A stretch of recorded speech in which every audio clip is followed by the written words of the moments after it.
Il est l'heure du journal sur Rika TV. Mesdames et messieurs, bienvenue. Voici le principal titre. Visite de travail à l'université de Kara de l'ambassadeur de France au Togo. Toutes les images dans un instant. Encore une fois, bienvenue et merci de votre attention. Mettons le cap sur la présidence où une délégation de l'ambassade de France conduite par son Excellence Augustin Favero, ambassadeur de France au Togo, a été reçue ce vendredi par le professeur Komla Sanda et ses proches collaborateurs. Bertigno de Fortune Kuyao, reportage. Nommé en novembre dernier, son Excellence M. Augustin Favero, nouvel ambassadeur de France au Togo, a effectué une visite de travail ce 24 février à l'université de Kara. Il a été reçu par la première autorité universitaire, professeur Komla Sanda, à son cabinet. Nous avons passé en revue les possibilités de coopération, que ce soit des actions qui sont déjà existantes et que l'université pourrait rejoindre, ou de nouvelles idées. Ils ont été particulièrement intéressés par le développement du campus francophone et surtout aussi par certains aspects de la vie universitaire en lien avec le sport, en lien avec la culture, et aider l'université à renforcer aussi ses partenariats. À travers un tête-à-tête avec le président, le diplomate et sa suite ont pu découvrir le fonctionnement de l'université de Kara. Les sujets liés aux questions du numérique et de formation à distance ont également été évoqués au cours de cet entretien. Après sa rencontre avec le président, son Excellence M. Augustin Favero a visité le bureau de l'espace Campus France Togo au campus Sud. Ma visite à l'université de Kara et ma réunion avec le professeur Sanda et ses équipes étaient importantes pour trois raisons. La première raison, c'est la coopération forte et ancienne entre l'université de Kara et des universités partenaires en France qu'il s'agit de consolider et d'entretenir. La deuxième raison, c'est que, et nous sommes tombés tout à fait d'accord avec le professeur Sanda là-dessus, c'est que nous devons aller plus loin. Nous devons aller plus loin en termes d'échanges, en termes de mobilité, que ce soit des mobilités d'étudiants togolais de l'université de Kara vers la France ou des étudiants et des scientifiques français vers Kara, mais aussi des mobilités régionales. Notons que cette visite vient une fois encore renforcer la coopération entre l'université de Kara et la France avec plusieurs initiatives en vue. D'une délégation à une autre, mais cette fois-ci, c'est celle de l'Association togolaise pour le bien-être familial, ATBF, reçu le 21 février dernier par le professeur Komla Sanda. Les détails dans cet élément signé Hugo Koba, Linda Lopacha.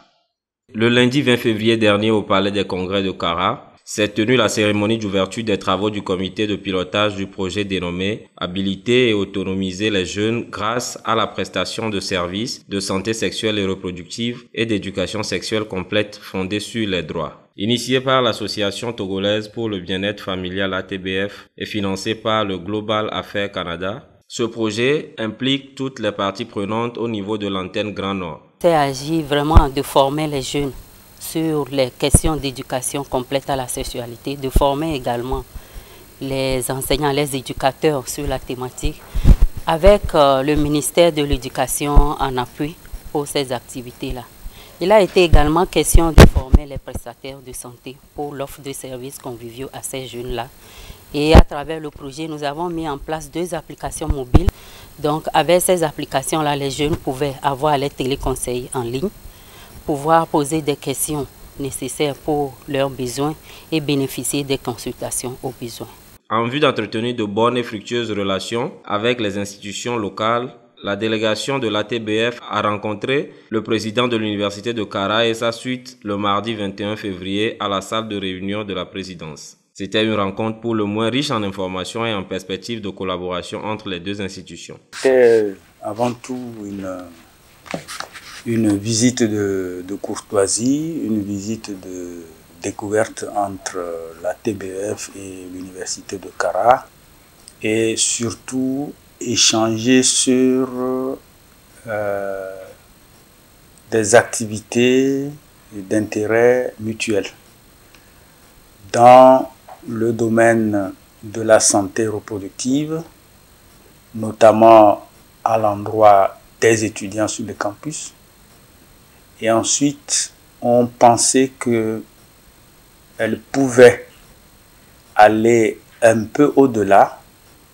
Et là, les groupements de crédit communautaires ont retenu l'attention de l'ATBF pour servir de cadre de sensibilisation sur la santé reproductive, les maladies sexuellement transmissibles, le planning familial, et aussi faire en sorte de permettre à l'ATBF de faire profiter ces prestations de cliniques mobiles aux populations à la base. Par ailleurs, il est tout de même important de rappeler que les activités relatives au projet GAC se poursuivent jusqu'au 25 février au Palais des Congrès de Kara. Autre chose, célébrer le 3 décembre de chaque année, la journée internationale des personnes handicapées a été commémorée en différé à l'université de Kara. Le lancement des activités à cette occasion s'est déroulé le 22 février dernier dans la salle KAA 200. Nouratou Biao, Linda Lupacha, reportage. L'Association des personnes en situation de handicap de l'université de Kara, APCHUC, a célébré en différé le 22 février dernier dans la salle KAA 200 la journée internationale des personnes handicapées. C'est M. Wede Atou Koussi, directeur régional de l'action sociale de la Kara, représentant le préfet de la COSA, qui a ouvert les activités de cette journée. Il avait à ses côtés Dr Nadjombe Gbéou, directeur du Centre des œuvres universitaires de Kara, ainsi que les partenaires financiers et techniques. Il faut reconnaître que les personnes en situation de handicap font face à un certain nombre de défis qui sont très importants, surtout dans le cadre universitaire. C'est vrai que le vrai handicap aujourd'hui, c'est dans la tête. C'est-à-dire qu'il faudrait arriver à se dire que les personnes handicapées font face à des défis et qu'il faut nécessairement prendre un certain nombre de mesures pour les accompagner, pour faciliter leur insertion dans la vie sociale. Inclusion des personnes en situation de handicap dans le système de sécurité sociale, c'était le thème de la conférence débat organisée à cette occasion. Aussi, plusieurs autres activités étaient-elles programmées sur les 4 jours qu'ont duré les manifestations. À travers ces activités, les personnes en situation de handicap ont montré leurs compétences artistiques, sportives et culturelles au public. Les personnes handicapées, que ce soit au niveau de l'emploi, au niveau de la scolarisation, dans les communautés, dans les familles, il faut qu'ils soient inclus. Parce que quand on parle de la tranquillité, on fait appel à la tranquillité. Et de la sécurité, on fait appel à la tranquillité, à la paix. Et c'est pour dire que tout le monde doit toujours être considéré au même niveau. Parce que si on parle de sécurité et certains sont laissés derrière, vous allez voir que c'est toujours l'insécurité qui dérange. Parce que l'autre est quelque part, lui ne se sent pas à l'aise. Et il ne se sent pas en sécurité, il ne se sent pas protégé. Cette célébration m'a rendu très fier. Et tout ce que nous avons eu à faire que sera au moins une preuve pour montrer la capacité de la personne en situation de handicap. Cette journée est dédiée à toute personne en situation de handicap de l'université de Kara et en dehors de l'université de Kara aussi. Notons qu'en prélude à cette journée commémorative, une séance de salubrité impliquant les membres des autres associations et clubs de l'université de Kara s'est déroulée au campus sud le 18 février dernier. Le 14e docteur formé à l'université de Kara est connu. Il s'agit de M. Alizoué Tchedja. Il a soutenu sa thèse de doctorat dans la salle américaine Kona. Mathias Memogi, Modeste Dawat, pour les précisions. L'université de Kara a inscrit sur son registre le 22 février dernier dans la salle America Kona un nouveau docteur en sociologie. Il s'agit bien de M. Tchadja Alisoué qui a présenté les résultats de ses recherches devant un jury composé d'éminents professeurs d'université. Mené sous la direction du professeur Doji Amouzoui et du professeur Boussanling Kable, les travaux de recherche de l'impétrant ont porté sur le thème interaction sociale, infidélité conjugale et vie sexuelle prémaritale dans l'espace religieux au Togo. Je suis très heureux de cet aboutissement, je suis très heureux du courage dont a fait preuve le candidat et je voudrais remercier d'abord les autorités de la ville de Kara, je voudrais remercier les autorités de l'université de Kara pour cet accompagnement ultime que nous avons donné à mon candidat autour de sa soutenance aujourd'hui. Ainsi, à l'issue des différentes interventions et après délibération, le document a été accepté avec la mention très honorable. C'est un sentiment de satisfaction, de joie au regard de l'appréciation qu'a fait le jury du travail fait.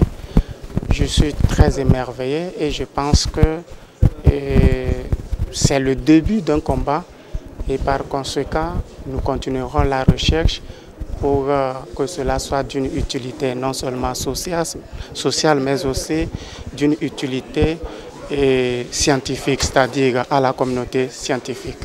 Notons que M. Tchadia Al-Soué fait partie de la première promotion de thèse inscrite au cours de l'année académique 2017-2018. L'Université de Kara est en deuil. Monsieur Bedeba Hegra Kataka, enseignant-chercheur à la Faculté des Lettres et Sciences Humaines, a tiré sa révérence le 8 février dernier. À cet effet, la communauté universitaire lui a rendu un vibrant hommage le vendredi dernier. Nouratou Yao, Fortuné Kuyao, pour les détails.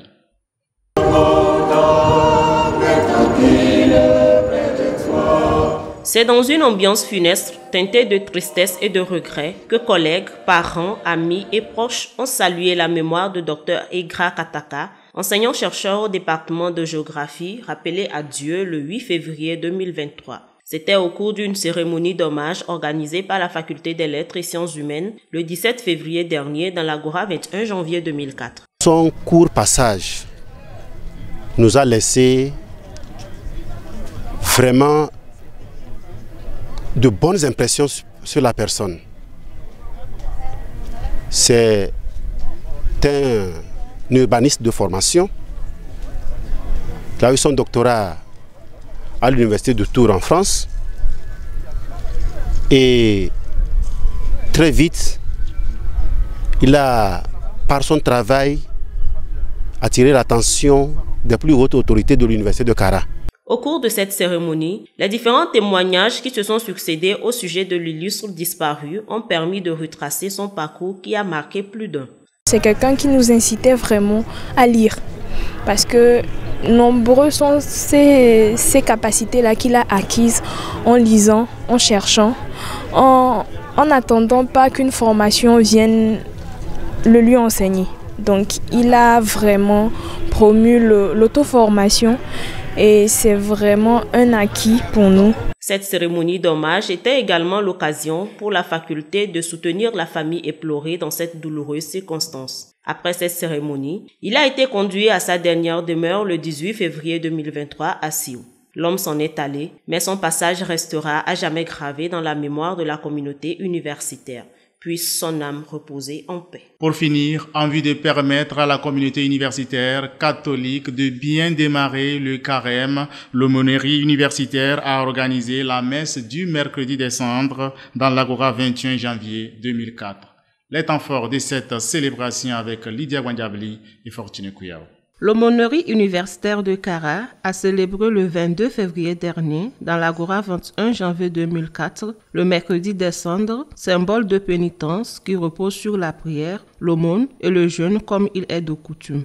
Cette messe a été célébrée par le père Stanislas Adegnon, aumônier de l'université de Kara, avec la participation de la communauté universitaire. Le mercredi des cendres marque tout d'abord le début du temps de carême qui est un temps de préparation aux célébrations pascales. Et ce temps a été institué par l'Église pour pouvoir ramener les fidèles à leur nature pécheresse, leur nature finie. Et c'est ce qui symbolise d'ailleurs la cérémonie de l'imposition des cendres qui nous rappelle que nous sommes de nature pécheresse et nous sommes voués à disparaître dans cette vie, mais pour renaître à une nouvelle vie, la vie du ressuscité, et c'est l'événement que nous allons célébrer à Pâques. Le père Adénion a, dans son homélie, invité la communauté universitaire à parcourir une route d'effort et de prière durant les 40 jours de jeûne. Je remercie les autorités de l'université qui ont bien voulu que cette messe ait lieu. Et pour commencer, je voudrais d'abord me réconcilier avec tous mes frères et sœurs et avoir la paix dans le cœur et qu'il y ait plus de charité. Je voudrais qu'il y ait plus de charité envers nos frères et sœurs. Le temps de carême, ce n'est pas un temps où peut-être on se prive de nourriture ou de quelque chose comme ça, mais c'est un temps où on change d'attitude, on se met dans le bain des autres, c'est-à-dire en venant en aide à ceux qui sont aussi dans le besoin. Notons que les séances de chemin de croix se dérouleront chaque vendredi à 12h15 dans l'enceinte de l'université. Fin de cette édition, je vous en rappelle le principal titre. Visite de travail à l'université de Kara de l'ambassadeur de France au Togo. Voilà, c'est fini pour ce rendez-vous informationnel de la semaine. Merci de l'avoir suivi et surtout, abonnez-vous à notre chaîne pour être toujours au parfum de l'actualité universitaire. Excellent week-end à toutes et à tous. Bonsoir.